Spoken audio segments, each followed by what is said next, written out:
Bagong offer kay Kim Chu. Confirmed na, actress, bibida bilang host sa isang malaking proyekto. Kung bago ka lang sa channel na ito, huwag kalimutang mag-like, share, comment, and subscribe. Isang malaking balita ang bumungod sa mga tagahanga ni Kim Chu. Ang inanunsyo na may bago siyang hosting offer at exciting na proyekto sa darating na mga buwan. Kilala si Kim sa kanyang pagiging versatile na artista at host, kaya't hindi nakapagtataka na muling tumanggap siya ng mga bagong hamon sa kanyang karera. Mula sa kanyang tagumpay sa mga teleserye, pelikula at iba pang mga proyekto, nagbigay siya ng magagandang balita na siguradong ikinatutuwa ng kanyang mga tagahanga. Kim Chu, isang all-around na artista. Si Kim Chu ay hindi lang basta isang actress, siya ay isang all-around performer na hindi natatakot sumubok ng mga bagong bagay. Sa kanyang mahigit 15 taon sa industriya ng showbiz, napatunayan ni Kim na kaya niyang magtagumpay sa iba't ibang larangan. Mula sa pagiging isang seryosong actress sa mga teleserye tulad ng Tayong Dalawa at The Story of Us, hanggang sa pagiging isang magaan at nakakaaliw na host sa mga entertainment shows tulad ng Issue Time. Bilang isang artista, hindi lang sila nakatuon sa isang aspeto ng showbiz, kaya naman siya ang isa sa mga pinakapaboritong personalities ng mga Pilipino. Ang kanyang versatility at likas na charm ay nagsisilbing susi sa kanyang tagumpay, kaya't marami ang excited na malaman ang mga susunod na hakbang sa kanyang karera. Ang bagong hosting offer ni Kim Chu, isang malaking karangalan para kay Kim Chu ang makatanggap ng isang bagong hosting offer mula sa isang malaking TV network. Sa pamamagitan ng kanyang bagong project, magkakaroon siya ng pagkakataon na ipakita ang kanyang galing at karesma bilang isang host sa isang bagong show.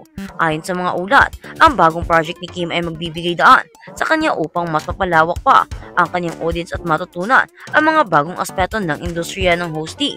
Hindi pa detalyado kung ano ang klaseng show na ito. Ngunit ayon kay Kim, ito ay isang exciting part na tsak na magpapasaya sa kanyang mga tagahanga na excited na ako sa mga susunod na mangyayari. May mga bagong bagay naman akong matutuklasan at matutunan, ani Kim sa kanyang social media post. I'm so grateful for this new opportunity and I can't wait to share with all of you. Exciting project sa malapit na hinaharap. Bukod sa hosting offer, may mga bagong proyekto rin si Kim na tsak na magbibigay ng kasiyahan sa kanyang mga taga-subaybay. Isang malaking pelikula ang kasalukuyan niyang tinatrabaho at ayon sa mga insiders may mga exciting na twist at karakter na ipapakita sa kanyang project na ito. Sa mga nakaraang taon, ipinakita ni Kim ang kanyang husay sa pagganap, kaya tsak na magiging isa na naman ito hence sa mga manonood. Maliban sa mga pelikula at hosting offers, may mga chance rin si Kim na magtulungan sa iba pang mga artista at production houses para sa mga collaborations. Ayon sa kanyang mga tagapamahala, bukas si Kim sa mga bagong proyekto at hindi siya natatakot sumubok ng mga bago at na makakabighani sa kanyang audience. Pagpapakita ng pagpapalaga sa kanyang fans, ang mga tagahanga ni Kim Chu ay patuloy na sumusuporta at naghihintay ng mga updates all about it. About sa kanya, mula sa kanya. Minsan, nag-post si Kim sa social media bilang pasasalamat sa walang sawang suporta ng kanyang fans sa lahat ng aspeto ng kanyang karera sa bawat tagumpay na natamo ni Kim. Magsisilbing lakas at inspirasyon ang kanyang mga fans, kaya naman palagi niyang binabalikan ang kanilang pagmamahal at pagtatangkilik. Sa lahat ng mga nagmamahal sa akin, nagpapasalamat ako sa inyong lahat. Hindi ko kayang gawin ang lahat ng ito kung wala kayo. Pahayag ni Kim sa kanyang Instagram account. Sana ay maggustuhan ninyo ang mga susunod kong proyekto at sana patuloy niyo pa rin akong susuportahan. Sa kanyang likas na kabaitan at pagiging down to earth, hindi na nakapagtataka na si Kim Chu ay isa sa mga pinakapaboritong personalities sa industriya ng showbiz. Sa kabila ng lahat ng kanyang tagumpay, nananatili siyang humble at tapat sa kanyang tagahanga. Sa kabila ng lahat ng kanyang tagumpay, nananatili siyang humble at tapat sa kanyang mga tagahanga, kaya't patuloy ang kanyang pagiging top choice sa mga proyekto at endorsement ng iba't ibang brands. Ang pagiging bukas ni Kim sa iba't ibang uri ng proyekto mula sa hosting, acting at mga collaboration ay nagbigay inspirasyon sa marami. Ipinakita niyang walang hangganan ang posibilidad kapag ikaw ay determinado at may malasakit sa iyong craft at audience. Ang pagkakaroon ng bagong hosting offer at exciting na project ay hindi nangangahulugang wala ng magiging hamon para kay Kim. Alam niyo, sa bawat takbang ng kanyang karera, May mga pagsubok at oportunidad na kailangan niyang harapin, ngunit sa kabila ng lahat ng ito, determinado siyang magpatuloy at mas magtagumpay pa sa mga darating na proyekto. Ang bawat project ay may learning experience at handa akong matuto, sabi pa ni Kim.